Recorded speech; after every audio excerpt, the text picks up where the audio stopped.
नमस्कार। आज मैं फिर आपके सामने अपराध की एक और घटना लेकर आया हूं। आज के अपराध की घटना हालिया है। राज्य है उत्तर प्रदेश, जिला है बलरामपुर। 29 जनवरी 2023 को बलरामपुर जिले के सोनपुर धुतकहवा गांव के पास सरयू नहर में एक शव उतराता हुआ दिखाई पड़ा। गांव वाले इकट्ठा हुए, पुलिस को खबर की गई। पुलिस ने शव को बाहर निकाला। ये कोई 30-32 साल के 35 साल के एक युवक का शव था। शव के पास कोई पहचान पत्र, पहचान का कोई कारण, कोई कागज पत्र, कुछ भी नहीं मिला। शरीर पर कोई पहचान का चिन्ह भी नहीं था।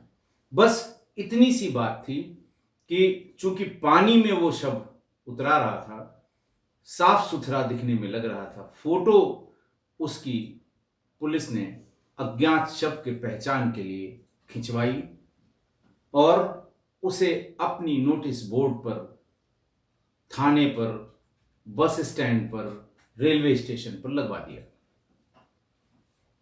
अखबारों में भी छपवाया गया कि साहब ये अज्ञात शव मिला है, जिस किसी को इसके बारे में कोई जानकारी हो कृपा करके फला फला नंबर पर इसकी सूचना दें। पुलिस ने उसे पंचायतनामा करा के पोस्टमार्टम के लिए भेज दिया। 30 जनवरी को इसकी पोस्टमार्टम रिपोर्ट आ गई। Cause of death due to asphyxia as a result of strangulation आया, यानी गला दबाकर हत्या की गई थी। विसरा भी प्रिजर्व किया गया क्योंकि शरीर पर किसी तरह के चोट के निशान नहीं थे। यह तय करने के लिए कि हो सकता है इसे कोई पॉइजनस चीज भी पिलाई गई हो, क्योंकि बॉडी में बहुत ज्यादा डिकम्पोजिशन नहीं हुआ था। बहरहाल पुलिस कोशिश करती रही। एक दिन थाने पर एक फोन आया। लाश मिलने के करीब 29 को ये लाश मिली है और करीब 3 या 4 तारीख को फोन करने वाले ने बताया कि साहब ये आदमी मुंबई में मेरे साथ काम करता था, मैं छुट्टी पर आया हूं। मैंने इसकी फोटो अखबार के कटिंग में, एक अखबार के पन्ने में देखी है और ये वहीं का रहने वाला है, बढ़नी बाजार सिद्धार्थ नगर का, ढेबरुआ गांव का रहने वाला है, बढ़नी बाजार के पास। पुलिस को इस क्लू में दम लगा। जो फोटोग्राफ उसकी निकाली गई थी वो लेकर पुलिस उस गांव में पहुंची। उसे देखते ही लोगों ने बता दिया कि हां, ये जाफर अली की ही फोटोग्राफ है। लेकिन जाफर अली तो मुंबई में रहकर कमाता है, नौकरी करता है, कोई मजदूरी करता है। पुलिस ने इस गरज से गांव वालों के साथ उसके गांव में, उसके घर पर पुलिस पहुंच गई तो पता लगा कि उसकी पत्नी नजमा खातून घर में ताला लगाकर कहीं चली गई है। पुलिस का शक करना या शक बढ़ना उसका लाजमी था। थोड़ी देर में ही गांव में आसपास पता करने पर यह पता लग गया कि यहीं जाफर अली के मकान के पास नूर मोहम्मद के मकान में थाना तुलसीपुर क्षेत्र के नैकिनिया का रहने वाला अशफाक उर्फ निजामुद्दीन रहता था। पास में ही वो अपने आप को मौलवी बताता था और लोगों को दुआ, गंडा, ताबीज, ये जो प्रैक्टिस होती है कि साहब मैं तुम्हारे लिए दुआ पढ़ दूंगा, ये गंडा बना दूंगा, ये ताबीज़ बना दूंगा, तुम्हारी तकलीफ़ दूर हो जाएगी। इस तरह की बातें जो तांत्रिक, मौलवी और गंडा ताबीज़ वाले ये लोग इस तरह की बातें करते हैं, उसका वही धंधा था, पूरे गांव ने बताया। और सबसे बड़ी बात ये कि महिलाएं बहुत उसके यहाँ भीड़ लगाया करती थी। इस संबंध में कई एपिसोड में मैंने बताया है कि इस तरह के ये फरेबी लोग, जालसाज लोग, झूठे मक्कार जो अपने आप को तांत्रिक कह के आपकी सारी समस्या का समाधान बताने का दावा करते हैं, इनके पास पता नहीं क्यों महिलाएं अपनी समस्या लेकर जाती हैं। गांव ने बताया कि ये नज़मा खातून इसी मौलाना निजामुद्दीन के पास ही ज्यादातर समय रहती थी। उसके दिए हुए गंडे ताबीज भी उसने पहन रखे थे। दबी जुबान से यह भी बताया कि संभवतः इसके उसके संबंध भी थे, यानी उस मौलाना के, मौलवी के और नज़मा खातून के। पुलिस ने फौरन तलाश शुरू कर दी निजामुद्दीन की, उस मौलवी की जो गंडा ताबीज बनाया करता था। वहां गांव में लोगों ने बताया कि हां, कुछ दिन पहले, 3-4 दिन पहले मौलवी इसी महिला को लेकर अपने घर आया था, लेकिन वो कुछ जल्दी में यहां से दोनों फिर भाग गए। पुलिस ने उसके सारे ठिकानों की तलाश शुरू की तो नज़मा खातून को बढ़नी, सिद्धार्थनगर जनपद में पड़ता है, वहां 31 तारीख को, तो 3 तारीख को गिरफ्तार कर लिया गया। उससे बहुत पूछा गया, लाख पूछा गया, उसने कुछ नहीं बताया, क्योंकि पुलिस उस समय बहुत कंफर्म नहीं थी कि हुआ क्या। और जब पकड़ा गया मौलवी यानी निजामुद्दीन, तब पुलिस को सारी बातें पता लगी। अशफाक उर्फ निजामुद्दीन जब पकड़ा गया, वो तांत्रिक कह लें उसको, मौलवी कह लें, तो उसने ये बताया कि साहब जब मैं उस गांव में गया, किराए पर वो मकान लिया और वहां अपना ये टंटा अपना पूरा फैलाया, जाल बट्टा वहां लगाया, धीरे धीरे उसके यहाँ भीड़ बढ़ने लगी। इसी बीच में जाफर अली की पत्नी नज़मा खातून भी अपनी कुछ समस्या को लेकर आ गई। जवान थी, खूबसूरत थी। मैंने उसको तरह तरह के जो ताबीज़ बनाते हैं, कुछ सिर के नीचे रखने वाले, कुछ घर में टांगने वाले, कुछ बाह में बांधने वाले, तमाम तरह के बना के दिए और धीरे धीरे उसको इतना इम्प्रेस किया कि उसके साथ वो रहने लगी ज्यादातर समय। इसी बीच में जाफर रोज बात करता था उससे, बच्चों के बारे में, इसके बारे में, उसके बारे में। जाफर अली ने वहां ये कहा कि देखो, मुझे ये लगता है कि यहाँ के काम धंधे में कोई बहुत ज़्यादा तरक्की नहीं है और जितना पैसा मिल गया है, पर्याप्त पैसा इकट्ठा कर लिया है, वहाँ से आकर हम बढ़नी में एक दुकान खोलेंगे और हम लोग वहीं पर रहेंगे। हम व्यवसाय करेंगे, बच्चों की देखभाल करेंगे और हम लोगों के दिन बहुरेंगे, दिन हमारे लौटेंगे, हमारे भी अच्छे दिन आएंगे। ये बात जैसे ही उसने नज़मा को बताई, नज़मा भाग के अशफाक यानी उस मौलवी के पास गई। उसने कहा कि ये इस तरह का प्लान बना रहा है जाफर, अगर वो लौटा तो मेरा तुम्हारे घर आना जाना बंद हो जाएगा। जाफर ने कहा वो लौटेगा ही नहीं। इसी बीच उसने फ़ोन किया कि मैं वीटी से, बॉम्बे वीटी से मैंने ट्रेन पकड़ ली है और फला फला समय में आकर वहाँ ट्रेन से उतर जाऊंगा। उसने फिर अशफाक को बताया कि तुम कह रहे थे कि वो लौटेगा नहीं, वो तो ट्रेन पर बैठ गया, कल आ जाएगा। उसने कहा अच्छा हम एक तरकीब बताते हैं। उसने कहा तुम उसको फ़ोन करो और उसको बताओ कि रास्ते में तुलसीपुर रेलवे स्टेशन में उतर जाए। वहां पर उसको एक ताबीज देनी है और कुछ दवा खिलानी है, क्योंकि वो अपना नया काम धंधा शुरू करने के लिए यहां आ रहा है। इसके लिए ज़रूरी है कि उस दुआ ताबीज़ वो लेके आए ताकि यहाँ उसकी बरकत हो, यहाँ उसका काम बढ़े, यहाँ उसको पैसे कमाने का और मौका मिले। नज़मा खातून ने ये बात अपने शौहर जाफर अली को बताई। पहले उसने साफ मना कर दिया कि जो कुछ करना है जब मैं घर आ जाऊंगा तब करना।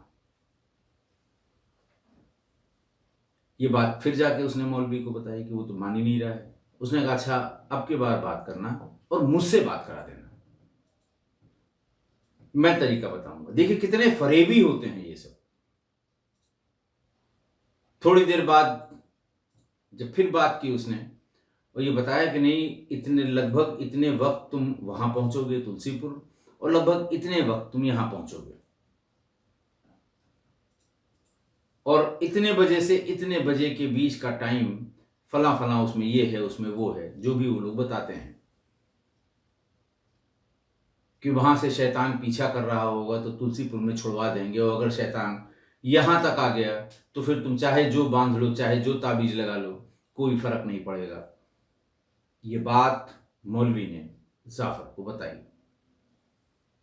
जाफर भी थोड़ा जिसको कहते हैं रीथिंकिंग के प्रोसेस में आ गया कि बात तो ये भी सही कह रहे हैं कि उसी शैतान की वजह से मुझे मुंबई छोड़ना पड़ रहा है और वही अगर यहाँ घर तक आ गया और फिर उसका कोई इलाज नहीं होगा, फिर हम उसी गुर्बत में रहेंगे, फिर बहुत दिक्कत होगी मुझे।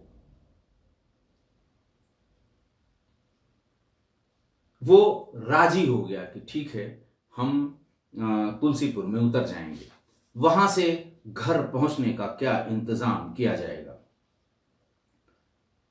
उसने बताया उसकी पत्नी ने, नज़मा खातून ने, कि वो हमारे एक जानने वाले हैं मायके से, मैं उनको बता दूंगी, वो मोटरसाइकिल लेकर आ जाएंगे और वो तुमको वहां से घर तक पहुंचा देंगे।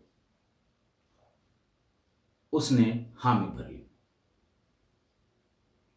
जिसको बताया कि वो मेरा जानने वाला है, वो दरअसल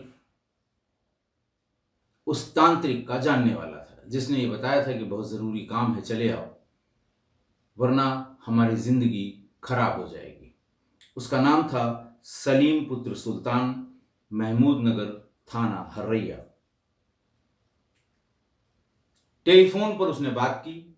बात करने के बाद अपना हुलिया बताया, उसने अपना कंपार्टमेंट नंबर बताया और जो कुछ तय हुआ था उसके मुताबिक वो जैसे ही ट्रेन से उतरा,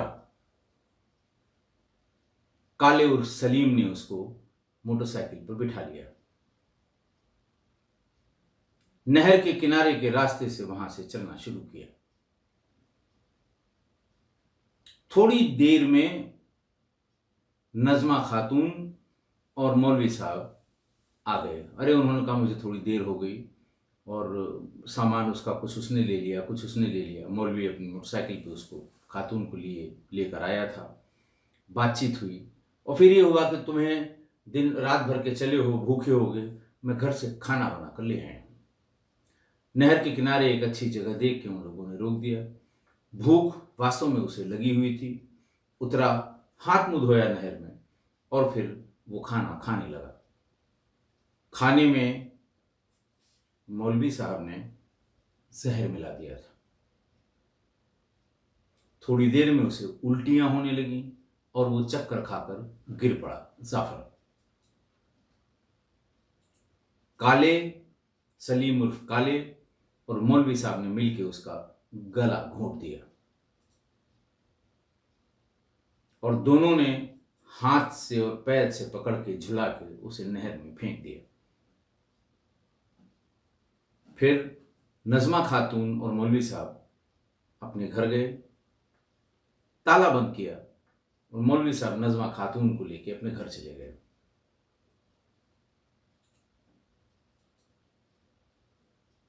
पुलिस ने फिर काले उर्फ सलीम की तलाश शुरू की। नंबर पुलिस के पास उसका भी था, नंबर अशफाक मौलवी साहब का भी था, नंबर नजमा खातून का भी था।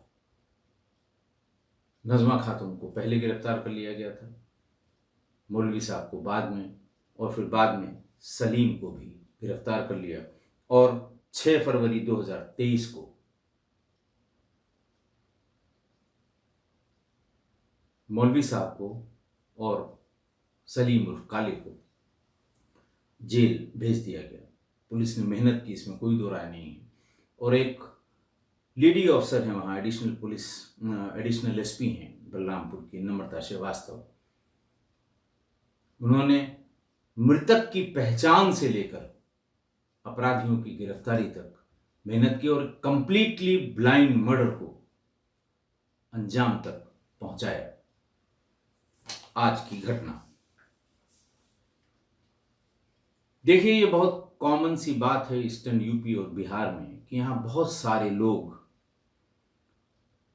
मेट्रो सिटीज में जैसे दिल्ली, मुंबई या कोलकाता में रोजी रोटी के लिए जाते हैं और अपनी पत्नी और बच्चों की परवरिश के लिए वहां पैसा कमाते हैं। अब तो तमाम तरीके निकल आए हैं, फोन पे, भीम, गूगल पे, पैसे भेजते भी रहते हैं। लेकिन ये लोग, इस इलाके के लोग, त्योहारों में जरूर आते हैं, चाहे जिस धर्म जाति के हों, अपने त्योहारों में जरूर आते हैं। बच्चों के लिए कुछ कपड़ा वहां से ले आते हैं, सस्ता मिलता है, पत्नी के लिए ले आते हैं, कुछ गिफ्ट ले आते हैं। यहां आते हैं तो उस त्योहार की खरीदारी करते हैं, 4 से 10 दिन रुकते हैं और फिर चले जाते हैं, क्योंकि अल्टीमेटली रोजगार और पैसा, ये दो बड़ी चीजें होती हैं जिसके लिए आदमी दूर जाकर मेहनत करता है। मोबाइल का दौर है, वहां दूर रहते हैं। पहले की तो बहुत खराब स्थिति थी, चिट्ठियां भेजी जाती थी। ये बात 2004 समझ लें, या 2000 से पहले की है। या गांव में प्रधान जी के यहाँ अगर वो WLL वाला टेलीफोन लगा हुआ है तो वहाँ फ़ोन किया जाता है कि बुलवा लेना, मैं आधे घंटे बाद फ़ोन करूँगा या 1 घंटे बाद फ़ोन करूँगा। वहाँ लोग लाइन लगाए रहते थे। जो कमाने गया है वो अपने परिवार वालों से, अपनी पत्नी से, अपने भाई से, अपने बच्चों से, उसी के थ्रू बात करता था। लेकिन अब मोबाइल है, सब बात करते रहते हैं। 2 तरह के लोग होते हैं, एक तो वो जिन्होंने पत्नी से बात की, बच्चों से बात की, हाल चाल पूछा, क्या ज़रूरत है, तबीयत किसकी ख़राब है, यहाँ चली जाना, दवा करा लेना है, बच्चों को वहाँ ले जाना, ये बात करते हैं और बस। लेकिन कुछ सतर्क लोग होते हैं, वो पड़ोसियों से भी दुआ सलाम रखते हैं। नमस्कार किया, बहाना बनाते हैं, कह रहे भाई जरा घर चले जाना, और मेरा फ़ोन उठा नहीं रहे हैं, पता नहीं कहाँ ये लोग चले गए हैं, या फिर मैं बहुत देर से मिला रहा हूँ, आउट ऑफ नेटवर्क आ रहा है, जरा देख के आ जाओ या उनसे बता दो, जो भी है, बेटा है, भाई है, पत्नी है, लड़की है, बता दो कि मैं बात करना चाहता हूँ। इसी बहाने से पड़ोसी को भेज दिया, फिर उससे बात हो गई।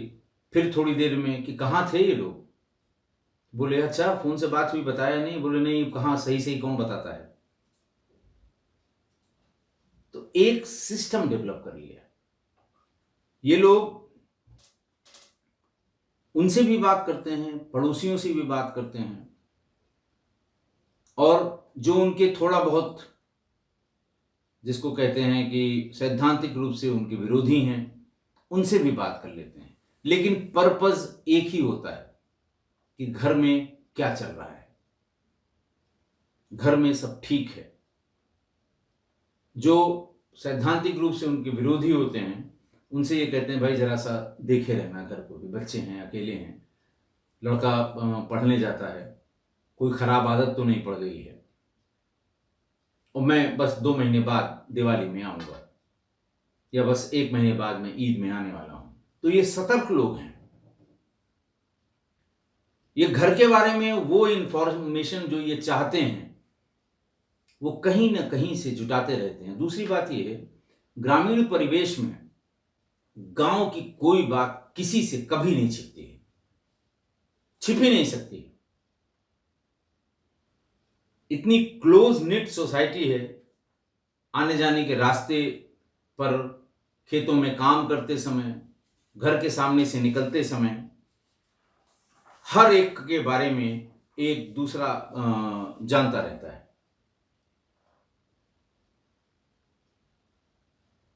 लेकिन जफर ने ऐसा नहीं किया था। अगर उसने ऐसा किया होता, अगल बगल के लोगों से, अच्छा कुछ लोग इसलिए नहीं करते हैं कि हम इसको बता देंगे कि अब हम अगले महीने आ रहे हैं, तो ये कुछ ना कुछ लाने के लिए कह देगा, पैंट शर्ट लाने के लिए कह देगा, टी शर्ट लाने के लिए कह देगा, सेंट लाने के लिए कह देगा। इसलिए वो अवॉइड करते हैं, सिर्फ परिवार वालों से, सिर्फ घर वालों से बात करते हैं।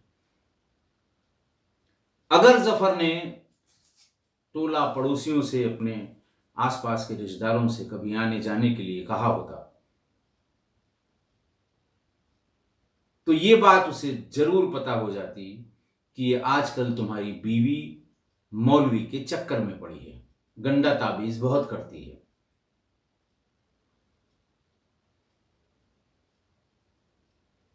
क्योंकि जब पुलिस घर पे शिनाख्त होने के बाद पहुंची थी, तो उसे 10 मिनट भी नहीं लगे थे ये जानने में कि मौलवी के इसके संबंध है। 10 मिनट भी नहीं लगे थे। अगर सबसे संबंध, तो इसलिए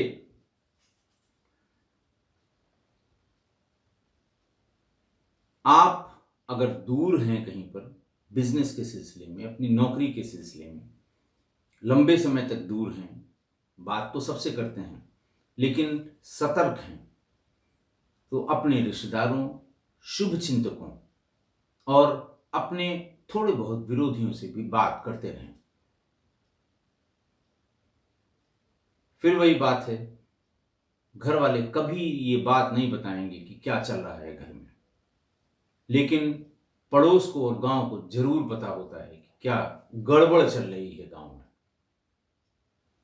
कब खेत किसी दूसरे ने काट लिया, कब पानी समय पर नहीं लग पाया, कब बेचने गए या बेचा अपना 4 कुंटल, मान लिया 10 कुंटल गेहूं बेचा,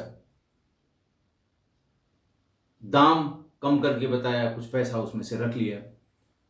ये सब क्रॉस चेक्स, क्योंकि इस पूरी प्रोसेस में अकेले परिवार का एक आदमी इन्वॉल्व नहीं होता, 10 लोग होते हैं। काटने वाला अलग होगा, उसको बेचने ले जाएंगे, ट्रैक्टर वाला अलग होगा, मंडी में जहां बेचेंगे वहां मंडी वाला होगा। सतर्क आदमी इन सब से बात करता रहता है। गेहूं ठीक आया था इस बार? हाँ भैया आया था। कितना था? उनका भैया 12 कुंटल था। अच्छा मंडी में किस दाम में है? उनका सब इस दाम में है। तो अंदाज लग गया उसे घर की एक्टिविटी का। दूसरा, इन तांत्रिकों ने, इन मौलवियों ने, इन फ्रॉडियों ने, इन दुष्टों ने जाने कितने क्राइम कर डाले, और समाज है कि बिल्कुल सुधरने का नाम नहीं लेता।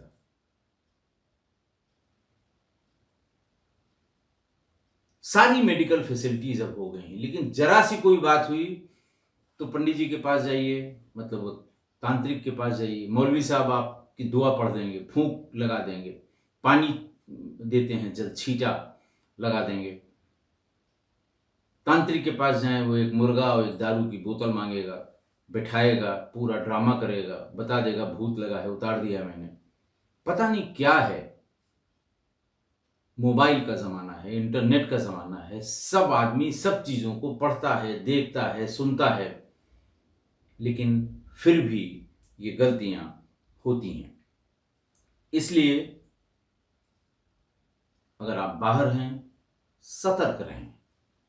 बहुत से तरीके हैं, कुछ तरीके जो मैंने आपको बताए जो सतर्क लोग करते हैं। और अगर ऐसी कोई गलती उनके संज्ञान में आती है तो उसको दूर करने का भी प्रयास, किसी रिश्तेदार को लगा के, किसी जानने वाले को लगा के उसको दूर करने का प्रयास करते हैं। आशा है आप मेरी इस बात से सहमत होंगे। आज के लिए इतना ही। बहुत बहुत धन्यवाद।